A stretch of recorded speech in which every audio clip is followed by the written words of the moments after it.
ഓ ആ അതെ.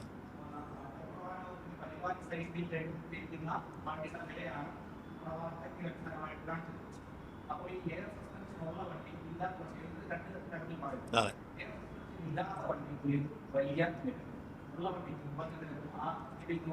അത് നിങ്ങൾ എവിടെ കണ്ടെന്ന് എനിക്കറിയില്ല. അങ്ങനെ വരത്തില്ല. KSRTC എന്ത് കൊടുത്തു എന്നുള്ള ചോദ്യം മാത്രമേ ഉള്ളൂ. ഒരു കാരണത്തിന് ബില്ല് എഴുതി തരും. അവിടെ കണ്ടു ഇവിടെ കണ്ടു എന്നല്ല. നിങ്ങൾ KSRTCയുടെ കണക്കുണ്ടോ? KSRTC വിവരാവകാശ രേഖയുണ്ടോ? KSRTC ആ സ്പ്രിംഗ് പ്ലേറ്റുള്ള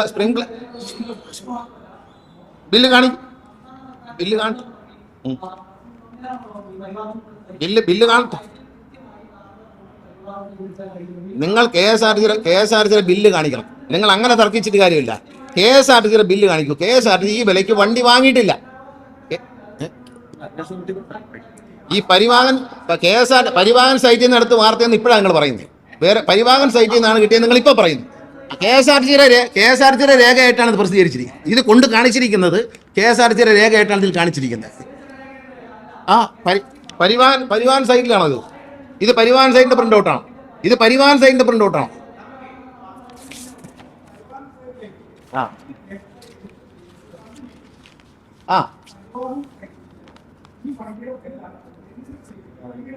KSRTCക്ക് ആ വിലയ്ക്ക് അല്ല കുറഞ്ഞ വിലയ്ക്ക് കിട്ടിയെന്ന ബില്ല് കാണിക്കുമ്പോൾ നിങ്ങൾ എങ്ങനെ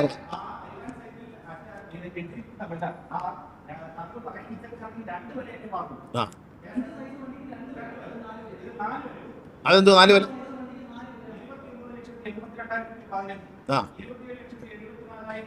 അങ്ങനെ ഒരു വിലയ്ക്ക് വണ്ടി വാങ്ങിച്ചിട്ടില്ല KSRTC. അങ്ങനെ വിലയ്ക്ക് KSRTC വണ്ടി വാങ്ങിച്ചിട്ട് അതെങ്ങനെ അവരോട് ചോദിക്കും? അത് അവരോട് ചോദിക്കും. KSRTC ഈ വിലയ്ക്ക് വണ്ടി വാങ്ങിച്ചിട്ടില്ല. KSRTC ഈ വിലയ്ക്ക് വണ്ടി വാങ്ങിച്ചിട്ടില്ല.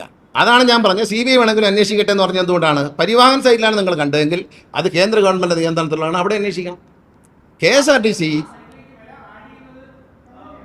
അല്ല ഡീലറെ, അത് ഡീലറോട് ചോദിക്കും. KSRTCക്ക് തന്ന ബില്ല് മന്ത്രിയാണോ വണ്ടി വാങ്ങിക്കുന്നത്? അല്ലല്ലോ. അതും ചോദിക്കാമല്ലോ. മന്ത്രി അല്ലല്ലോ വണ്ടി വാങ്ങിക്കുന്നത്. മന്ത്രി പറയുന്ന വെച്ചാൽ മന്ത്രിയാണ് അപമാനിക്കുന്നത്. നിങ്ങൾ മന്ത്രിയാണ് അപമാനിക്കുന്നത്. ആണാണ് നിങ്ങളുടെ വാർത്തയെ പിന്തുടർന്ന് നിങ്ങൾ മാത്രം മാതൃഭൂമി മാത്രം കൊടുത്തൊരു വാർത്തയെ പിന്തുടർന്ന് കുറെ സോഷ്യൽ മീഡിയക്കാരും മന്ത്രിയാണ് അപമാനിക്കുന്നത്. അപ്പൊ മന്ത്രി അല്ലെന്ന് പറഞ്ഞില്ലല്ലോ. ഈ മന്ത്രിക്ക് അതിനകത്ത് പങ്കില്ല. അത് പറയാത്തെന്താ? ഇപ്പോഴത്തെ മന്ത്രിയോട് ചോദിച്ചല്ലോ. ഞങ്ങൾ ഇപ്പോഴത്തെ മന്ത്രിയോട് ചോദിച്ചപ്പോൾ അദ്ദേഹം എന്താണെന്ന് എനിക്കറിയത്തില്ല. കാരണം മന്ത്രിക്ക് ഇതിൽ പങ്കുവരത്തില്ല. ഇപ്പോഴത്തെ മന്ത്രിക്ക് അറിയാം. കാരണം വണ്ടി വാങ്ങുന്നതിൽ പരിവാഹൻ സൈറ്റിലുള്ള അത് പറയണം. പരിവാഹൻ സൈറ്റിൽ നിങ്ങൾ വാർത്തയിൽ എവിടെയെങ്കിലും പരിവാഹൻ സൈറ്റിൽ ഇങ്ങനെ കണ്ടു എന്ന് പറയുന്നുണ്ട്? അല്ല, ഇത് KSRTCയുടെ രേഖ കണ്ടാൽ മതി.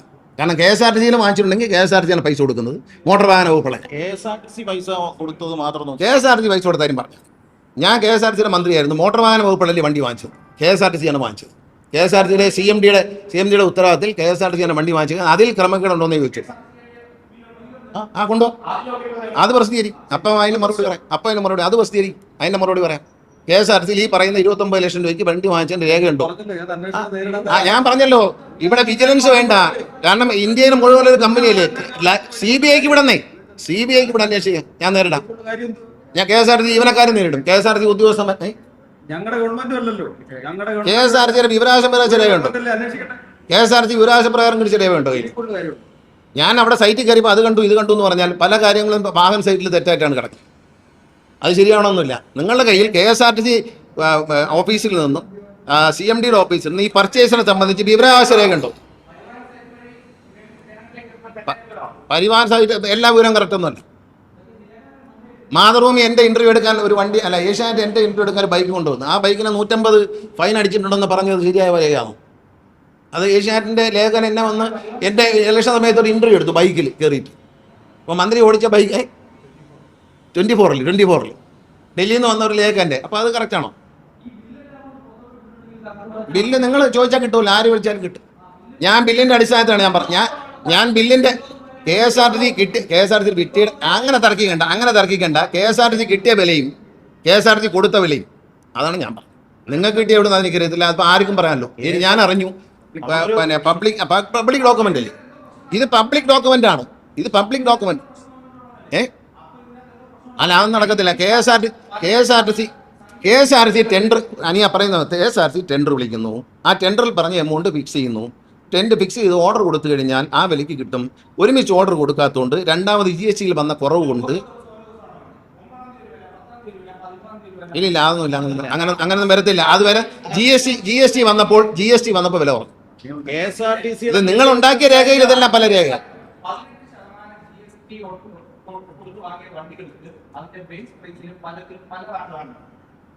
KSRTCക്ക് ഒരു ടെൻഡറേ ഉള്ളൂ. ഇത്ര രൂപയ്ക്ക് വണ്ടി തരാം എന്ന് പറഞ്ഞാൽ GSTയുടെ കുറവ് ഗുണം കിട്ടി, 3 കോടി രൂപ ലാഭം കിട്ടി. ആന്നില്ല, വണ്ടി അവരവിടെ ഡെലിവറി ചെയ്യുന്ന കണക്ക് ബില്ല് ചെയ്തുകൊണ്ടിരിക്കും. കാരണം ചേസസ് എടുത്ത് ബോഡി ചെയ്യുന്നത് അവർ തന്നെയാണ്. അപ്പം ബോഡി കൊടുക്കുന്ന സ്ഥലത്തേക്ക് അവർ കൊടുക്കുന്ന പ്രൈസാണ് വരുന്നത്. അത് വില വേരിയേഷൻ വന്നാലും നമുക്ക് അൾട്ടിമേറ്റ്ലി വില വേരിയേഷൻ വരില്ല. കാരണം ഇത്ര രൂപയ്ക്ക് 23 ലക്ഷം രൂപയ്ക്ക് വണ്ടി തരാമെന്ന് പറഞ്ഞാൽ KSRTC 21 ലക്ഷം രൂപ വണ്ടി തരും. അതറിഞ്ഞൂടാ, അത് ഞാൻ കണ്ടില്ല. പരിവാഹനെ കുറിച്ച് ഇപ്പോഴല്ലേ പറയും, നിങ്ങളെല്ലാവരും ഇപ്പോഴല്ലേ അറിയും, നമ്മളെല്ലാവരും ഇപ്പോഴും അറിയുന്നത്. പരിവാഹനിൽ അവർ കണ്ടു എന്ന് പറയുന്നതല്ല, ഞാൻ നോക്കിയിട്ടില്ല. കാരണം എനിക്ക് KSRTCയുടെ ഡേറ്റ മാത്രമേ അറിയൂ. KSRTCയിൽ എന്ത് വിലയ്ക്കാണ് കൊടുത്തതെന്ന് ചോദിച്ചു, അവർ കറക്റ്റായിട്ട് പറയും. പിന്നെ ഇതിനെ കമ്മീഷൻ അടിച്ച് ജീവിക്കേണ്ട ഗതിയൊന്നും എനിക്കില്ല, അതിനെപ്പറ്റി പറയും വേണ്ട. ഞാൻ കാറ് വാങ്ങിച്ചിട്ടുണ്ടെങ്കിൽ അത് എൻ്റെ പണം കൊടുത്ത് വാങ്ങിച്ചാണ്, ഞാൻ ലോൺ എടുത്ത് വാങ്ങിച്ചാണ്. പരിവാഹൻ എന്ന വാർത്തയിൽ പറഞ്ഞിരുന്നെങ്കിൽ ഞാൻ അന്വേഷിച്ചേനെ, തീർച്ചയായിട്ടും അത് പഠിക്കാം.